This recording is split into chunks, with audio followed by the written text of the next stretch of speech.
want to thank the Crew 9 team and the ground teams for their dedication to excellence, their resilience, their flexibility during this expedition, everything they did to have a success.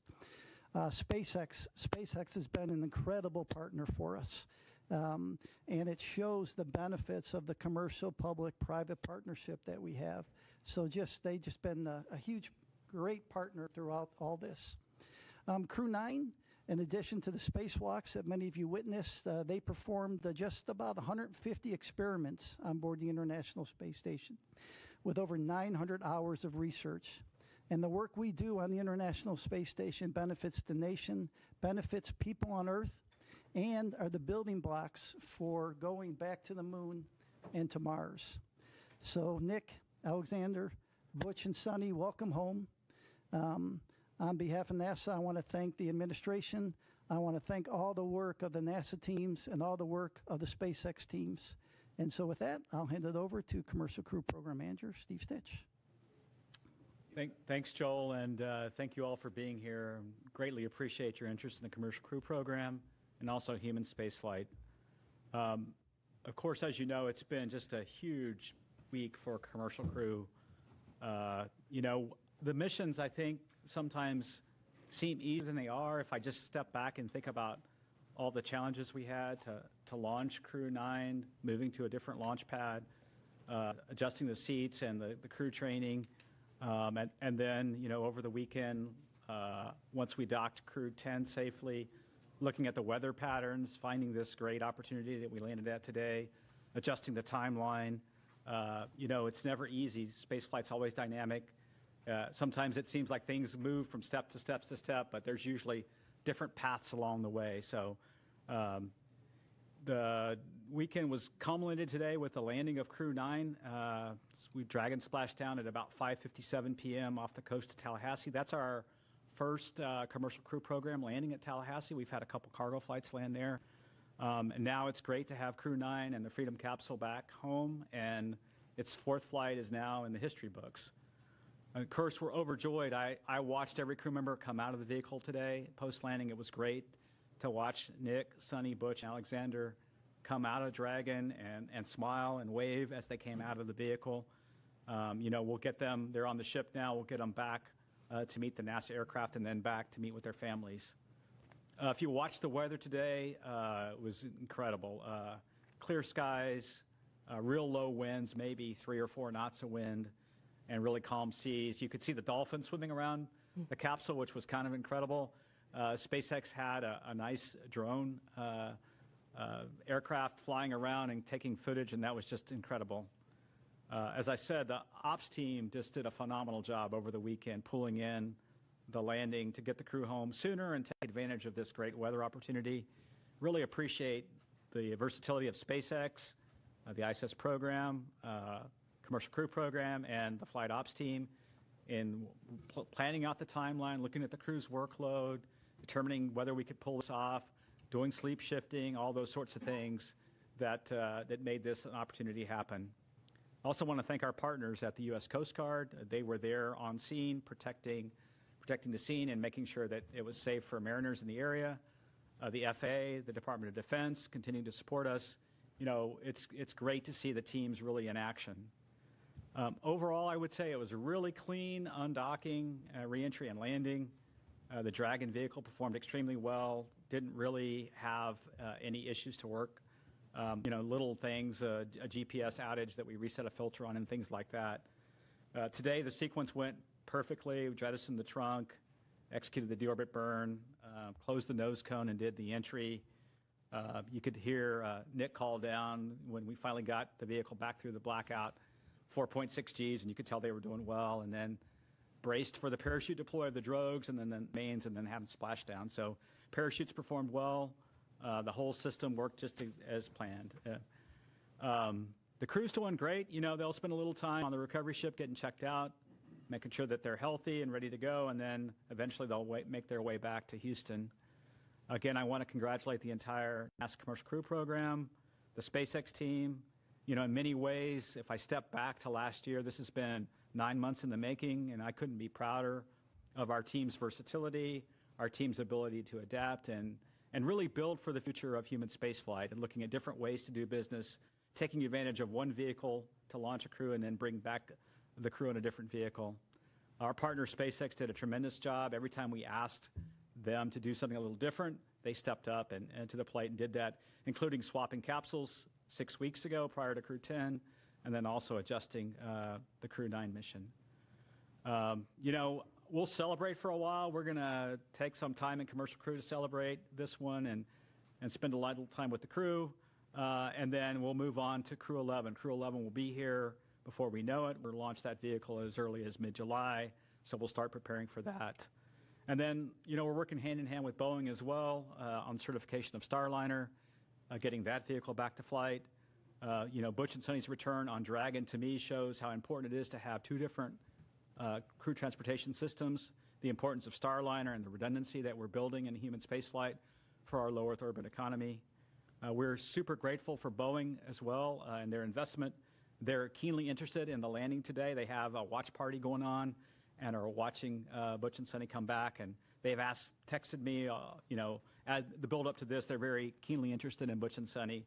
And then we're interested in their resilience. That whole Boeing team, like our whole Commercial Crew Program team, is resilient and moving forward to the next steps on Starliner. It's been a busy start to 25. It's hard to believe we're in the middle or toward late March. Looking for an exciting summer as well. And I look forward to your questions, and I'll hand it over to Bill. All right, thanks, Steve. Yeah, welcome, and thanks for everybody's interest as we continue on. Return today marks the successful completion of the Crew 9 mission, and really with them handing over operations on board to Crew 10.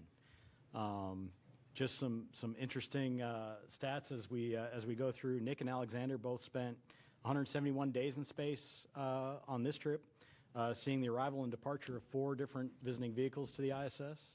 Butch and Suni spent 286 days in space, and they got to see 8 different visiting vehicles coming and going from the ISS. We stay really busy as we talk about all these vehicles coming and going from the station. Nick and Butch each conducted 1 spacewalk, and Suni conducted 2. That actually gave Suni the record for most time on spacewalks by a woman, and puts her 4th overall in terms of time outside doing spacewalks. The crew contributed to more than 150 unique experiments, like Joel said, including stem cell technology to potentially address blood diseases, autoimmune disorders, and cancers. They tested lighting systems to help maintain circadian rhythms, which will help improve conditions for not only future crews as you go through spaceflight, but also those on the ground for shift workers and those in extreme or remote environments. They did plant growth and quality experiments to support future Moon and Mars missions as we look forward with that. They loaded a really interesting experiment. JAXA had their first wooden satellite. They loaded that into and got that deployed from the ISS. And then as part of their spacewalk, Butch and Suni collected samples from the station's exterior to study the survivability of microorganisms in the vacuum of space. I'll tell you, the Crew 9 crew did a great job here in the near term supporting this shortened handover period with Crew 10 and enabling that landing opportunity that we saw today. There was a lot of work that they did ahead of Crew 10 arrival to get prepared, and then really working through all of the things that we need to do to hand over the emergency procedures to the crew, to get the cargo transferred that they need to, and to get all the vehicles set up for Crew 10 to be very successful. Crew 10 is already working hard, and they're working on key science investigations on board. They already kicked them off even while they were in prep for undocking the other day. So coming up on ISS, we still have a lot going on. We have NG-21 release at the end of March, providing some important trash disposal for the space station. Always, you got to get rid of all the stuff that you bring up, so you got to bring that down somehow, and NG-21 is going to take away a lot of that. And then we'll look forward to Soyuz MS-27 launch Tuesday, April 8th from Baikonur Cosmodrome at about 12:47 a.m. Central. That'll be carrying NASA astronaut Johnny Kim and cosmonauts Sergei Ryzhikov and Alexei Zabritsky. And then before Soyuz MS-26 returns, Alexei Ovchinin will pass on the role of ISS commander to our JAXA astronaut Takuya Nishi. Really a lot of great stuff continuing on station. I really appreciate the entirety of the team, joint with SpaceX, NASA, our operations team, the program teams, the engineering teams, all the work it takes to turn around these missions. It's a ton of stuff, and then we go change it on them at the last minute, and they handle it like the pros that they are. So welcome home to Crew 9, and with that, I'll hand it over to Sarah. All right, thanks, Bill. Well, it's a good day to be here at SpaceX, and it's a good day down in Florida as we welcome Crew 9 home from their stay at the International Space Station. We're happy to have safely returned Nick, Alex, Suni, and Butch back to Earth and to their families after their time at the orbiting laboratory. Human spaceflight is dynamic and exciting, and this crew knows that as well as any other. So back in September, Steve was talking about this a bit, Crew 9 became the first human spaceflight mission to launch from Pad 40 using our new Dragon Tower that we completed construction on last year. And it was our first mission in a while to fly a crew of 2 since Bob and Doug's historic flight in 2020. So then just 3 days ago, we launched Crew 10 to take over and continue the work of Crew 9 on ISS. And I forgot to mention this Friday night, but Crew 10 was our 50th Dragon mission since first launching COTS 1 in December of 2010. That's a huge milestone for the team. COTS, if you don't remember, stands for Commercial Orbital Transportation Services, and COTS 1 was the first demonstration mission under that original partnership with NASA to resupply the space station with cargo flights. It was also the mission that inspired me to join the SpaceX team, which I'm so grateful I was given the opportunity to do a few months later. So the rest is history. We've been bringing cargo and more recently crews to the orbiting lab for well over a decade since. And as we talked about a few days ago after Crew 10 launch, NASA and SpaceX adapted as this mission evolved. And I appreciate all the kind words said already during this press conference. As we adapted together, we kept safety at the forefront. And thanks to the teamwork across the 2 agencies, a change in the Dragon spacecraft for Crew 10 and then a short handover helped accelerate the Crew 10 launch and the Crew 9 return. Then over the weekends, we decided as a joint team to undock a day earlier than originally planned to take advantage of some great weather we were seeing off the coast of Tallahassee for splashdown. So I know this required quite a bit of creativity from the NASA team and the onboard crew to compress the handover even further than they already had. And I'm thankful for everyone's hard work and flexibility to safely bring Dragon and the crew home today. I'd be remiss if I didn't acknowledge that today's return was also our final Dragon recovery on the East Coast.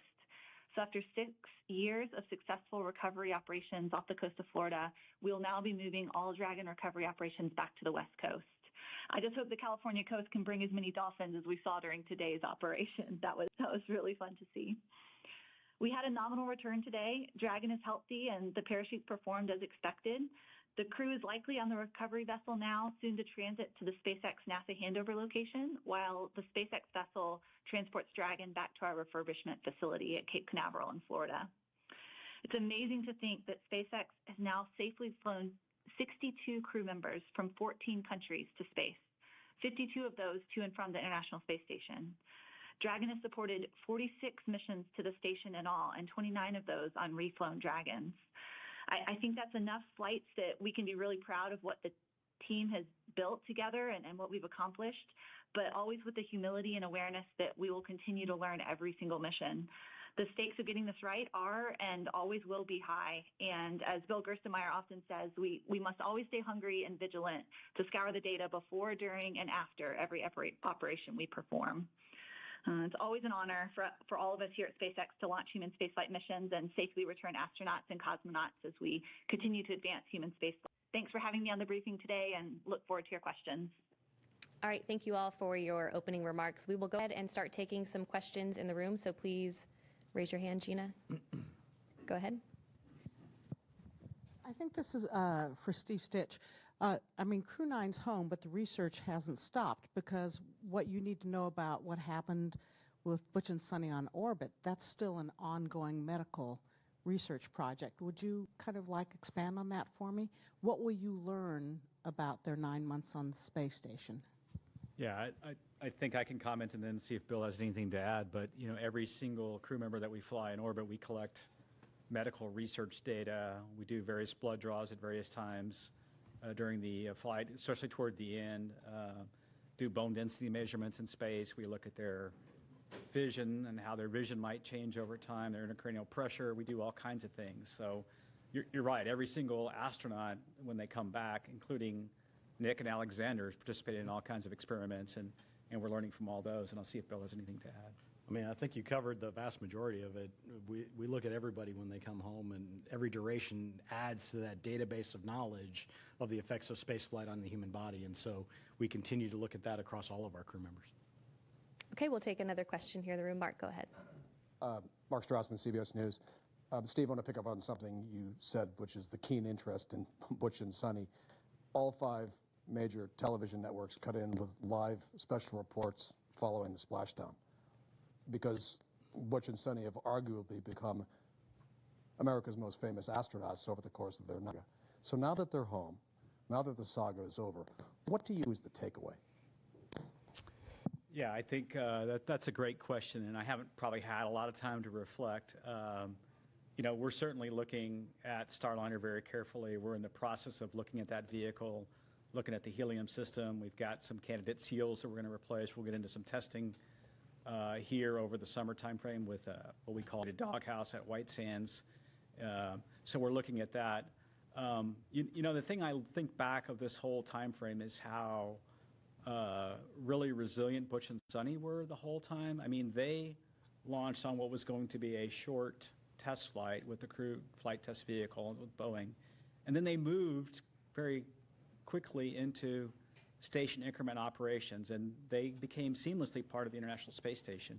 And they did that because they're experienced astronauts, and we had prepared, right? We had flown gloves for them to do spacewalks, and we had flown a lot of components for them. So I think that shows the adaptability of crew members. And if I think forward to exploration and maybe some harsh missions to the Martian surface someday, or back to the moon, you know, the adaptability of crew members, changing the timeline for their return. Certainly a huge thank you to their families. You know, when you think about Butch and Suni, they enjoyed their time on the station. They got to do spacewalks, and they got to do lots of cool science and things like that. Their families are the ones really, you know, kudos to them for being resilient in a planned short duration flight now turning into a long duration. And I think back of when they went into quarantine. They went into quarantine in the April timeframe for the early May launch that we had for the crewed flight test. So the families, a huge thank you to them. I'm sure the reunion is going to be wonderful with the families. And we'll keep learning as we go and keep being adaptable in the future. Let me just add, if it's okay, it shows the flexibility of our commercial providers. The fact that they flew up on the Boeing vehicle and home on SpaceX, this is a lesson learned for NASA too, such that when we do have Boeing and SpaceX both flying on a regular basis, we need to be able to do the opposite too. If we come up on a SpaceX vehicle and have a problem, to be bringing people home on a Boeing vehicle.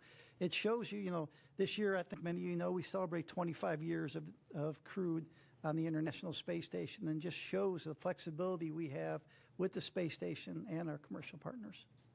We'll take our next question here in the room. Go ahead. Ed Lavendero with CNN. 2 questions. Do you have specifics on the timeline of when the astronauts will be landing back here in Houston and reuniting with their family over the next, I'm presuming the next few hours? And then secondly, the more delicate question is, of all the talk that we've seen over the last months that these astronauts had been, quote, stranded in space, how did that kind of talk affect you guys over the last few months in formulating a plan to get them back home? Yeah, I don't have the specifics of the timeline. I know they're going to fly back here tonight. They'll probably spend some time rehabilitating a little bit, and the doc's watching them, and then they'll rejoin their families in the next, you know, day or so. You know, relative to the mission planning, I think what we did was we tried to look for opportunities to bring the crew back when it was safe to do so. And, you know, we always had a lifeboat, a way for them to come home, all the way back to Starliner. If you remember, during the Starliner crewed flight test mission, we said if there were an emergency during part of that mission, we considered the thrusters, the service module thrusters, good enough to bring the crew back then. We then transitioned to the Crew 8 vehicle for a temporary time frame until Crew 9 arrived. So we always had a way to get the crew home safely should we need to. And then it really became when the right time, when is the right time to bring them back. And then when we had to swap over Dragon capsules from the new vehicle, which wasn't quite ready, we moved to capsule 210. we figured this March timeframe was the timeframe to execute this direct handover that we just did. So for me, it's been the normal kind of planning I do all the time, looking at all the options, working with SpaceX, working with the space station program, and finding the right time to bring the crew back. Okay, we'll take another question here in the room. Hi guys, my name is Amanda Henderson. I'm with KHOU 11, the CBS affiliate here in Houston. 10 days turning into 9 months, but turning also into hundreds of hours of invaluable research that they got up there at the ISS, and also moonwalk hours. Can you talk a little bit about how, when you realized that they were going to be up there for longer than the intended time frame, they were able to transition into getting that invaluable research started? Yeah, I can start with that one, and I can let these guys add in. So even before they launched, because we knew they were flying on a test mission, we provided all the training for the stay on ISS that they would need to be a long-duration crew member. We flew the equipment. Every crew has unique equipment that they need to do a spacewalk, and we made sure we had that up there. So I think it really comes to the preparation that we did even before they flew that allows them to be so successful when they get up there. And that's really what we do with all of the crews that fly to the ISS. There's the rigorous training program that they go through. They're prepared for things. They have a lot of skills-based training that goes on so that they know how to do the basics of everything. And then we have an outstanding team on the ground working with them. They get to work directly with the scientists in a lot of cases on experiments that help walk them through what they're doing, video downlinks. We have a lot of different ways to kind of help them through, and it really just enables everything that they then do on board in an effective manner. But it all starts with that preparation that we did ahead of time, knowing that we have a test mission coming. I do think the difference, like the shuttle missions had a finite duration.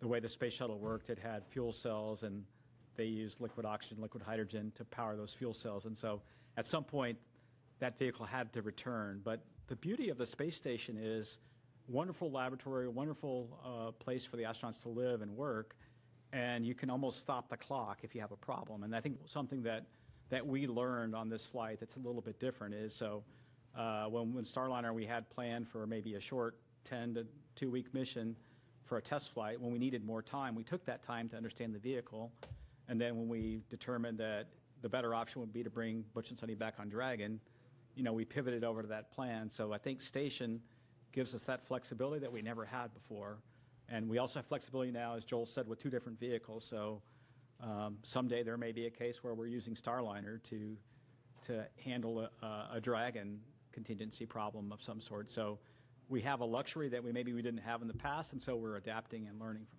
that. All right, we'll head over to our phone bridge to Marcia Dunn with the Associated Press. Hi, yes, good evening. Probably for you, Steve. I understand the crew is being flown to Houston tonight and that they'll be staying at JSC and crew quarters. When will they be able to go home if they're feeling good? How much time off do they get before they have to go back to work? Are you giving them some extra bonus vacation? And when do you have to decide whether Starliner is going to be carrying Crew 12 up? What's the deadline for deciding on that mission, whether it'll be Starliner or Dragon? Thanks. Yeah, there's a lot of questions there. I hope I get all of them. Let's see. The first question was, when do they go back to their families? It's usually within a day or two, once they're cleared medically, that we make sure, as they readapt to gravity here on Earth, it's usually a day or two. They'll go back to their families. And then, they'll get some time off, and then we've done a lot of, fortunately with Butch and Suni, we've done a lot of debriefs already with them. And so we've gotten feedback on Starliner and feedback on many things for the crewed flight test already from them while they were on orbit. They'll have a standard set of debriefs with the Crew 9 crew, because they really have been part of Crew 9 ever since Crew 9 docked. So they'll go through a series of debriefs, and then, but they will get some well-deserved time off, well-deserved time with their families. It's been a long time for them, and look forward to hearing their stories about meeting with their family. I think the last question, Marcia, was when do we have to decide Crew 12 versus the next step with Starliner? We probably have a little bit more time as we get into the summer and understand the testing we're going to go do to make that decision, whether it be Crew 12 as the next flight or Starliner. We're also looking at some options for Starliner should we need to, of flying it uncrewed. The vehicle has the capability to fly uncrewed if we need to. And so we'll kind of weigh all those things as we get the testing and analysis behind us. Boeing's done a good job of developing a new thermal model, which we're using to try to understand the changes we're going to make in those dog houses. We'll add some tape and thermal barriers in different places. We have a little time to make that decision. Okay, our next question is from Chris Davenport with The Washington Post. Hey, everyone. Thanks for taking my question, and congrats on a successful end to the mission for Steve Stitch. You had mentioned your discussions with Boeing, and I'm just wondering, has Boeing given you a 100% commitment that they are sticking with the program, just given the enormous costs they've had to eat? And is NASA doing anything to incentivize them to stay? You just mentioned an uncrewed flight, for example. Thanks. Yeah, Boeing, all the way up to their new CEO, Kelly, has been committed to Starliner. I can see that in the way they're approaching their solution to the problems. They're taking the time to understand the leaks we had in the helium system and testing some new seals that we may field in those flanges. The same thing with the test plans that are multifaceted for the thrusters, some testing of the Teflon material, integrated testing at White Sands. So I see them being very committed. They want to provide a transportation system with crewed capability to fulfill their missions. And then they're even, I think, stepping beyond that and thinking about low Earth orbit and comm LEO destinations with their vehicles. So I see a commitment from Boeing to continue the program. They realize that they have an important vehicle, and we were very close to having a capability that we would like to field. I think we have some changes we need to make to the way we heat those thrusters, the way we fire those thrusters, and then we can test that on the next flight. So. Our next question is from Ken Chang with the New York Times. Hi, thank you. This is for Joel, Steve, and Sarah. The White House put out a statement that said the landing today, representing President Trump, keeping his promise to rescue the astronauts stranded in space. And from what you just said during this news conference, I think this has been in the works for months, and a lot of work for everyone.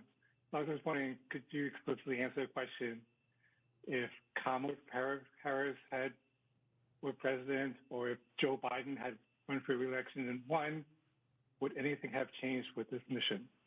Thank you. NASA is an agency. We work for the president, and who's ever there, we work for them.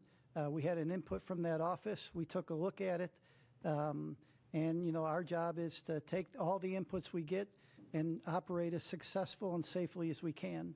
And that's what we would do for this administration, and that's what we would do for any administration. Next question is from Sana with Bloomberg News. Hi, thank you so much for taking my question. I had another question regarding Boeing. I know you just mentioned that you're looking at options for an uncrewed mission. So I guess we're wondering who would pay for the uncrewed mission, and would Boeing be required to redo the crewed test flight as well? Thanks. Yeah, what we're looking at right now is we really want what I would call is a crewed capable vehicle. So even if we were to fly the vehicle without a crew in the return back to the next steps on with Starliner, we want that to be crew capable. So we want it to have all the systems in place that we could fly a crew with. In fact, as I think about it, it might be there for a contingency situation as we prepare for whatever events could happen. One of the things that I've learned in my time at NASA is always be prepared for the unexpected, always have options. And so that's what we're thinking about. So we'll take those steps forward. We'll look at the test data. We'll make a decision whether to fly it crewed or uncrewed. And then, we are trying to do it under what we call this post-certification phase of the contract. And Boeing has delivered a lot of the certification data already. They have a little bit more to go relative to the prop system. I think we talked about they're flying a new spacesuit eventually, and a few other things like that. So we're looking at doing it under that phase of the contract, and NASA meeting its commitments on those flights. Our next question is from Will Robinson Smith with Spaceflight Now. Hi, thanks so much for taking the time to talk with us today, and congrats on the splashdown of Crew 9. Maybe just following up on Ken's question to Joel and Stitch and Sarah. Obviously, as you've discussed tonight and over the last several months, the plan has been established for some time on how to bring Butch and Suni back to Earth, but barring them returning on the seats that were added on the Crew 8 Dragon spacecraft, had the decision been made to try to bring them back any earlier, was there a Dragon spacecraft that would have been available to operate that mission prior to the Dragon that we just saw support the launch of Crew 10? Thanks. Yeah, the earliest Dragon that we had to go fly the mission really was this capsule 210. And so when we were planning originally on Crew 10 to have the newer spacecraft, we thought it would be ready. And initially, we were going to launch in mid-February. We moved it to March 25th. And then I think Sarah talked briefly before about some of the challenges we had, or maybe it was Mr. Gerstenmaier, with a battery system that was a bad component we had to pull off. We had to pull the heat shield off and vector out of some work on the vehicle. We had some challenges with some valves in the prop system. And this, to me, is just evidence of how complicated. I don't think we always do a super good job of explaining how complicated the spacecraft itself is made up of millions of components that have to work in an integrated fashion, and you go through testing and qualification to get there. And so those components didn't work, and when we looked at that, we just pivoted over to the vehicle that was going to be ready the soonest, which was Capsule 210, and that led us to the March 12th date and then eventually the March 15th launch. Our next. Yeah, and maybe I would just add that with 5 Crew Dragon spacecraft in the fleet, certainly many paths are possible, right? With the allocations as we had them with our current slate of missions in the next 12 to 18 months, exactly as Steve said, it was the new spacecraft that was anticipated to be ready first, with the one we ended up flying shortly on the heels, and then when we ran into a processing issue on that new vehicle, the other one could be ready sooner, and so those were the 2 that were coming available. But certainly we can pivot and adapt. Flexibility is the name of the game, right? And so if we change what lanes or what stage of the flow any given spacecraft is in, we can open up other options available. But we had these vehicles allotted to or allocated to specific missions, and these were the 2 spacecraft that met the need that we had here in the spring to fly these missions in the timeframes that they were requested. All right, our next question is from Joey Roulette. Hey, thanks. Just 2 questions. One quick one for Steve. I just want to be clear. So it sounds like the testing results that you guys are going to have with Starliner this summer and maybe later on is going to determine whether its next mission is uncrewed or crewed. And whatever that next crewed mission is that going to be like a routine certification crewed mission, or might there be another CFT? And then the second question is for Bill Specht. I was just wondering if there's any studies that Butch and Suni are involved in that investigates the like behavioral or psychological kind of response to not just long duration spaceflight, but unexpected changes to a mission in the middle of it. Thanks. When we look back at the crewed flight test, we got a lot of good data out of that flight relative to having a crew on board. So really the thing that we need to solidify and go test is the prop system and the service module. We need to make sure we can eliminate the helium leaks, eliminate the service module thruster issues that we had on docking, and then the rest of the vehicle performed really well. So when we look forward, what we'd like to do is that one flight and then get into a crew rotation flight. So the next flight up would really test all the changes we're making to the vehicle, and then the next flight beyond that, we really need to get Boeing into a crewed rotation. So that's kind of the strategy. Yeah, and then to your second question, all of our crew members go through evaluations. They fill out surveys, they do medical evals. So all of these happen on every crew member. So we do get some unique data from Butch and Suni based on their stay, but it's something that we do with every crew member that flies. There's always changes that happen on board. There's always adjustments that we have to make that all of the crew members adapt to. As you've watched with our flight schedule over the years, it's very rare that we actually get a flight to fly exactly where we planned it 2 years out when they were thinking it was going to be. So it's okay that we have these changes and they adapt really well. But everybody gets kind of looked at in terms of those effects and understanding just the effects of spaceflight on them. So. Okay, our next question is from Maria with KBIR Knoxville. Hi, yes, thank you so much for your time. If someone can walk me through the physical and mental adjustments that the astronauts are going to be experiencing. I can try and see if Bill and Joel have anything to add. When they get back, the body is an amazingly adaptable.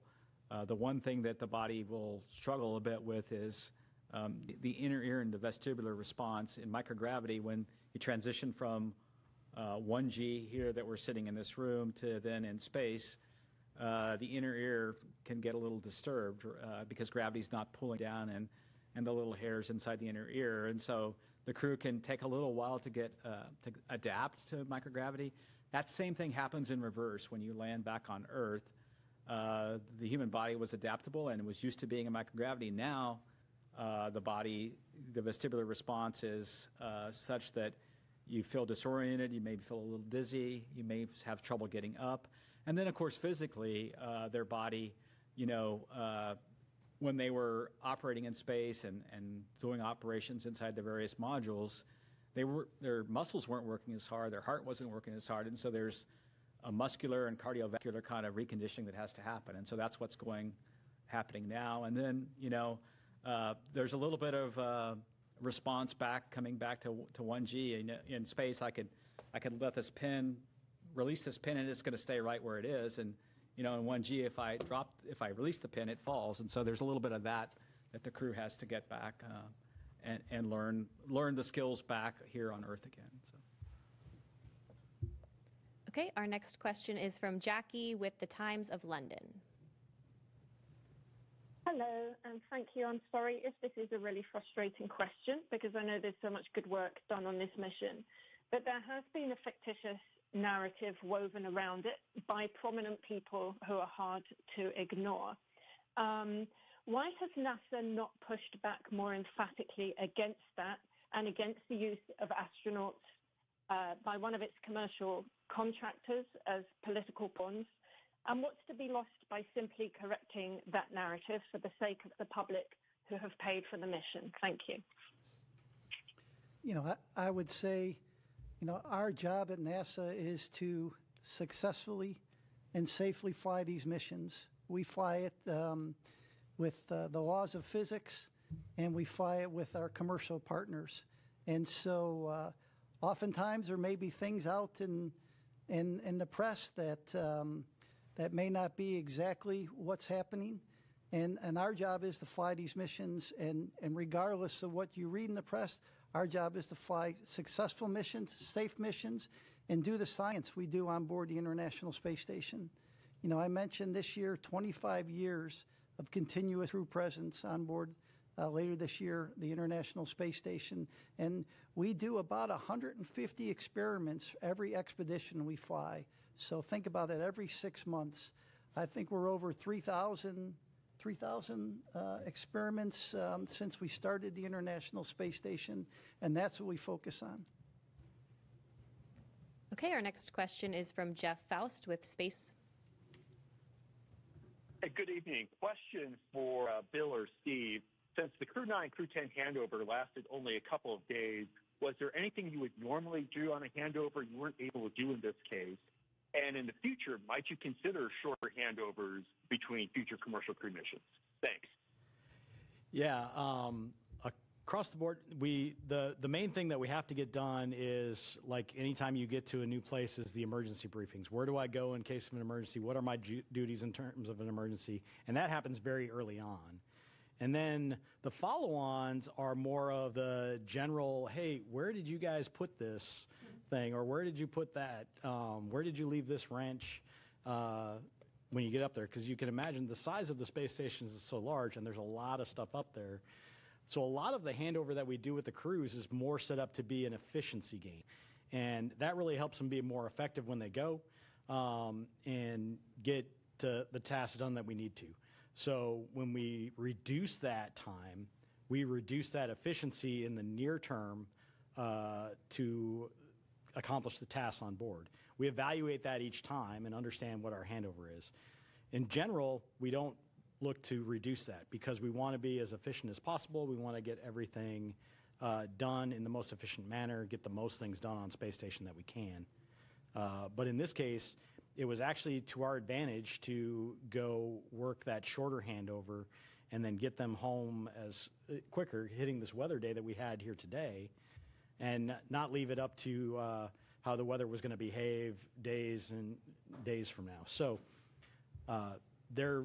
the critical stuff always gets done, that emergency handover, that how do we go handle contingencies on board. They're trained on the ground for all of these things, and we have a lot of support for the teams on the ground to help them as they go, so we can shorten it if we want to, but it's not quite the same as getting up there and finding out from the person that's been up there for 6 months, hey, I found that it's the best spot to put this, or I left this here, and so when you need it, go look over there to go do this, or this is the best way to go pull out this drawer, or whatever you have to do for your experiments on board. So nothing beats that face-to-face handover and the time they get up there, but we have the options to shorten it when it makes the most sense.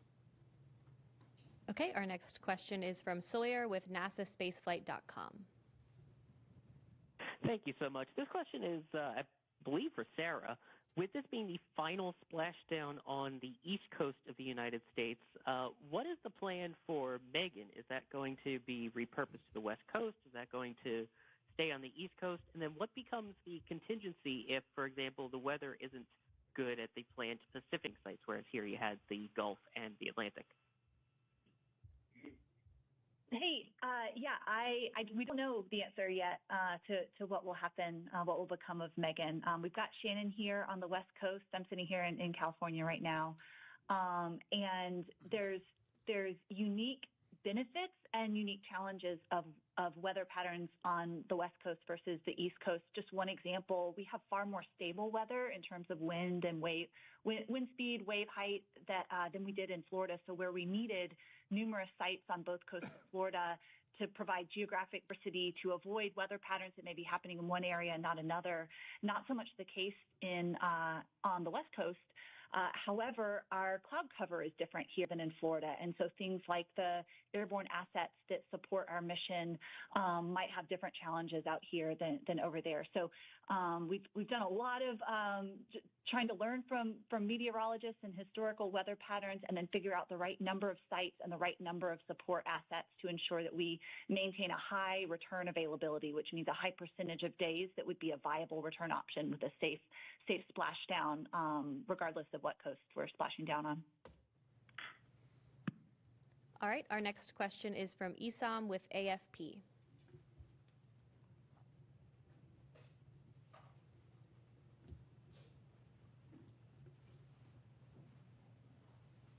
If you're talking, we can't hear you. Oh, sorry about that. I was on mute. A couple of quick questions.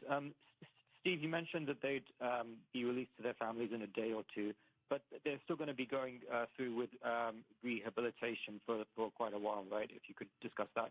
And the second question is just a bit broader to follow on from some of my colleagues. As Steve confirmed that, Crew 10 was the designated mission that this could happen, could you help us sort of square that circle that praising the administration for accelerating the timeline? How concretely, just to follow up on my colleagues' questions, how concretely can the administration be credited with accelerating the recovery when, the plan hasn't fundamentally changed here? It's just something that we're having a little bit of trouble understanding. Thank you. I'll talk the rehabilitation and let Joel talk about the other questions. Rehabilitation will continue. There's a sequence of exercises that they do to try to regain their physical strength over a number of weeks. It's a pretty standard protocol that they go through post-landing to recover. It's well documented, well practiced, and the docs and the trainers that do this work will kind of follow each crew member, whether it be Butch and Suni or the others. We talk about Butch and Suni because they had a 9-month stay, but the others had 171-day stay or so, which is pretty typical of what we've had. And I'll let Joel handle the other questions. And so you were asking the input from the administration. So I think Ken Bowersock said it well the other day. It excited the system, right? It gave us some energy in the system. But the other input was to do this successfully and safely. And that's why I talked about all the different inputs that you get. We got the input from the White House, but you also have to look at the vehicle readiness. We talked about looking at weather. We talked about recovery team, handover, the vehicle traffic going to and from the International Space Station. So when you put all that together, we came up with, I thought, a pretty good plan that the teams executed over the last 4 or 5 days. All right, we'll take the next question here in the room. Darlene Ferris with Fox 26 Houston. I was just wondering if any of the experiments or tasks, was there anything that was able to be done due to the unexpected extra manpower with them on board that wouldn't have like a benefit to having the extra people? So we, once Crew 9 arrived and Crew 8 departed, we were at our normal crew level. So we managed within the normal kind of cadence that we did there. But before that, we absolutely took advantage of Butch and Suni being there and having the extra hands. We had some maintenance activities that had to be done over the summer that would have potentially taken away from some of the science that we were doing that we didn't have to take away from that time because of the fact that we had the extra hands there. So it was great having them there over the summer as extra hands to help out with a number of activities going on. Okay, we'll take our next question here in the room. This may be premature, but initial reports from the recovery ship just about their condition and how they're doing, has anybody heard? I haven't heard anything specifically from the recovery team, but just in looking at the way as they came out of Dragon, they all looked very healthy. You could tell they all looked like they were feeling about normal for the landing and recovery phase where their body's trying to readapt. So, I haven't heard any reports of anything other than that they're doing well. So I saw a lot of smiling and waving. Yes. Okay, our next question is from Ellen with thedailymail.com. Hi, thank you guys so much for taking our questions tonight. This question is for Joel. Barry Wilmore's daughter spoke out on social media and blamed politics and negligence for her dad's delayed return. We know that President Trump and Elon Musk both said the previous administration didn't want to bring the Starliner crew back for political reasons. Can you comment on these claims? Yeah, so I wasn't involved in any conversations with the previous administration. It was clear we have a request from the current administration, and the results you saw is what we saw today with the landing of Crew 9. Okay, we'll take our next question here in the room. Have you guys gotten a chance to talk with the families of Butch and Suni? And I mean, I'm sure just being able to see them wave and smile today is a huge relief for them. They've been in quarantine and up in space for almost a year. How are they feeling with everything? Yeah, I haven't talked personally to the families, but I know the astronauts have a great support system. In other words, they're able to effectively FaceTime with their family and keep in touch with their family. I'm sure Butch is looking forward, and Suni both coming. Easter's coming up, and there's graduations coming up, and there's lots of family activities coming up that the timing's probably pretty good for. I had a chance to talk to the family. So, my guess they had bigger smiles than the crew members. Yes. Okay, our next question is from Mike with Space Tom. Thank you, guys. This is probably for Sarah. Just Yeah, I was just wondering, like, were there any different approaches that you guys took with this Dragon to kind of meet this faster deadline, or this, and if there were, if there are any kind of just to the processing, like, are those things you can take into future missions? Hey, no changes to the processing, and actually, if you're able to go back and listen to Friday night's briefing, I think Steve shared a little more detail about that. But similar process. It's just a matter of doing a little bit of Tetris within our facilities of what vehicles are going into what tests or what operations in the pre-launch processing flow first. So we certainly did that. There's a few items of hardware within the vehicle that are unique to the specific crew flying. For example, we have small, medium, and large seat buckets installed in each of the 4 locations, and then custom foam for each individual to further customize their experience. And so there was a little bit of just doing the tally on the unique hardware and making sure it was all okay to be used for this mission, but nothing unique to the actual processing flow itself.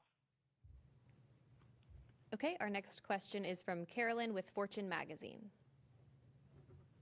Thank you very much, and congratulations. I'm wondering, can you just share a little more how Suni and Butch handled kind of the switch mentally to the 9-month mission, besides being very resilient? And what advice you and the rest of us lonely humans when we encounter challenging circumstances?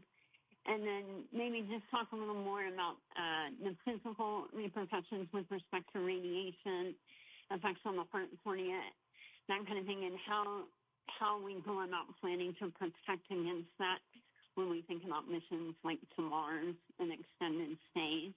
Thanks. I can start, and then the other guys could ask. You know, before an astronaut flies, we talk to the crew. The crew members are talked to about extending. Hey, you may be assigned for a 6-month mission or an 8-day mission in this case, and you may be extended. Frank Rubio was an example, right? Mark Van de Hei was an example. So this isn't the first time that people are flown. Clearly their mission was much shorter than those other missions, but the crew members are talking about, hey, what would you do if you had to be up there for a year? So they mentally prepare before they launch, and they talk to the other crew members that have flown for these long duration missions. And so the teams are preparing.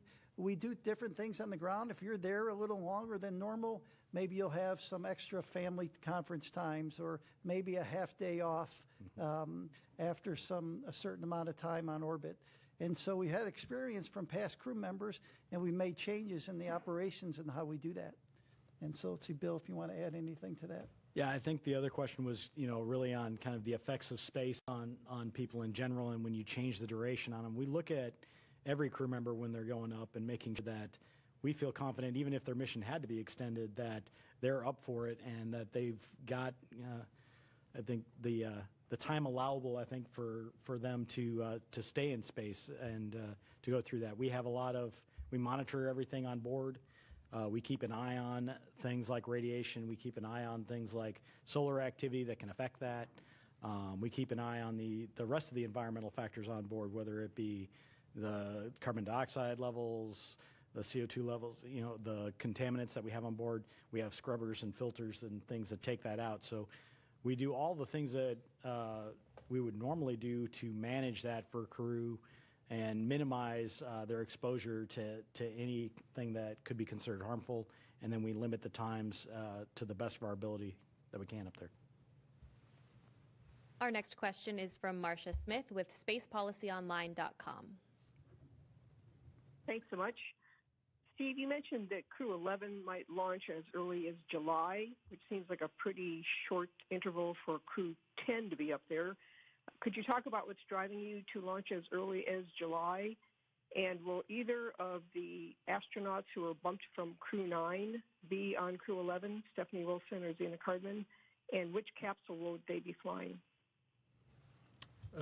Let's see the timing for that mission right now.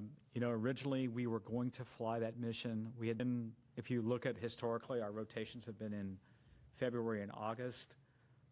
There is a particular SpaceX cargo flight CRS-33 that has the ability to do some reboost for the space station, and that needs to fly in that late August, early September timeframe. And so we moved our handover up.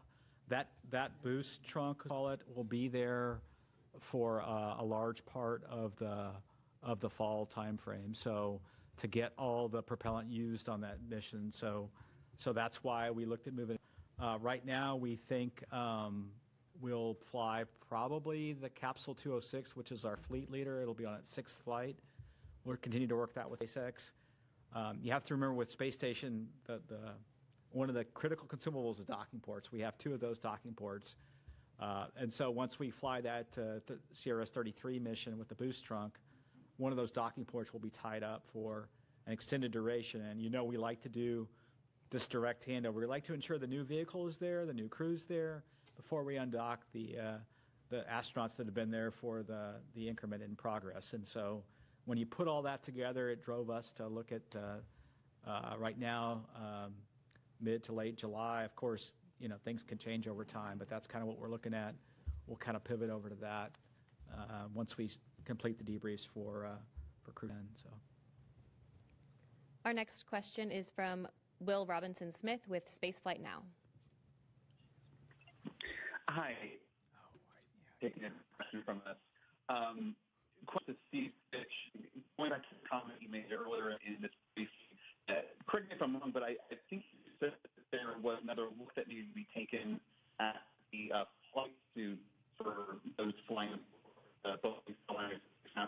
Can you add a little bit of detail into that may need to be changed and the reason for that? Thanks. Did you get that? I couldn't. I'm sorry, you're coming in a little bit, it's breaking up a little bit. Can you please try to repeat your question?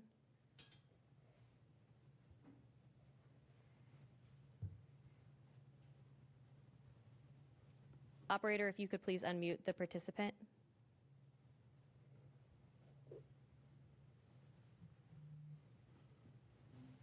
Will, if you're talking, we can't hear you.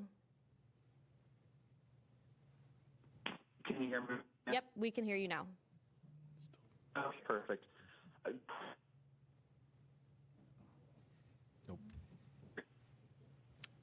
I'm sorry, we keep losing you. If you could just follow up with us after this news conference, we'll be happy to get a response over to you from the panel up here. But for now, that'll do it for our press conference this evening. Once again, Crew 9 is safely back on Earth. And as always, you can follow NASA and all of our missions on nasa.gov. Thanks for joining. We'll see you next time.